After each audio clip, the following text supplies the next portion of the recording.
Vendredi 7 mai 2021, fidèles internautes de JDC Plus TV, c'est un réel plaisir de vous compter parmi ceux-là qui regardent cette édition de la revue de presse dernière pour la semaine. En ouverture, Info Matin indique que la vente des armes automatiques vient d'être suspendue sur l'ensemble du territoire national. D'après le journal, cette décision du ministre de l'administration territoriale Paula Tangandji fait suite à de nombreuses dérives observées dans le secteur. Info Matin souligne qu'au cours d'une réunion avec des armuriers hier à Yaoundé, le ministre a invité ces derniers à se conformer à la réglementation, faute de quoi leurs structures seront à nouveau scellées. Cette information est reprise par Le Soir Tri-Hebdo qui titre « Prolifération et circulation illicite des armes à feu, le MINA Tonga contre les promoteurs des armureries ».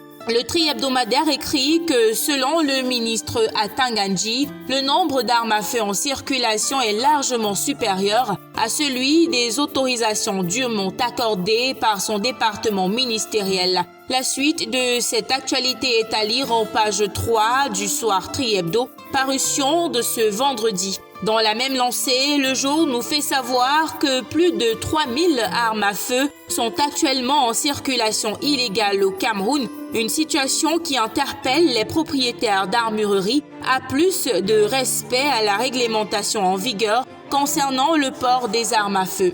On reste avec le quotidien Le Jour pour parler cette fois-ci de la commune de Baganté dans l'ouest du pays qui est toujours sans maire. Pourquoi l'élection a encore été reportée? C'est une question à laquelle Le Jour donne des réponses en page 4 de sa parution de ce jour. Dans la même lancée, on poursuit avec le conflit ouvert entre le super-maire et les maires de Yaoundé. Mutation revient sur les points chauds de cette réunion de crise présidée par le préfet du Mfundi, Emmanuel Jigden, en début de semaine. Information reprise par Cameroun Tribune qui souligne en grande une que les conflits de compétences, difficultés de communication entretiennent des incompréhensions liées pour la plupart à l'interprétation des textes entre la communauté urbaine et les communes d'arrondissement. D'après le journal, la tentative de conciliation engagée par le préfet du Mfundi suscite beaucoup d'espoir chez les populations qui ont hâte de voir les responsables municipaux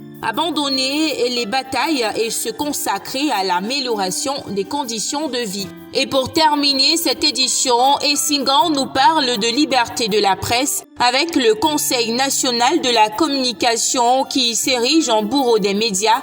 Le journal souligne qu'avec un mandat échu depuis mars 2019, selon l'expert en droit de l'information Albert Bida et le juriste universitaire Aboya Manassé, le Conseil s'est mué du fait de l'arbitraire des décisions sans cesse contestées en véritable rouleau compresseur. La suite de leur réaction est à lire en page 3.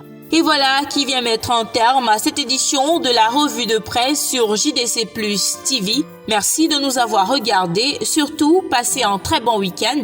À nous revoir lundi.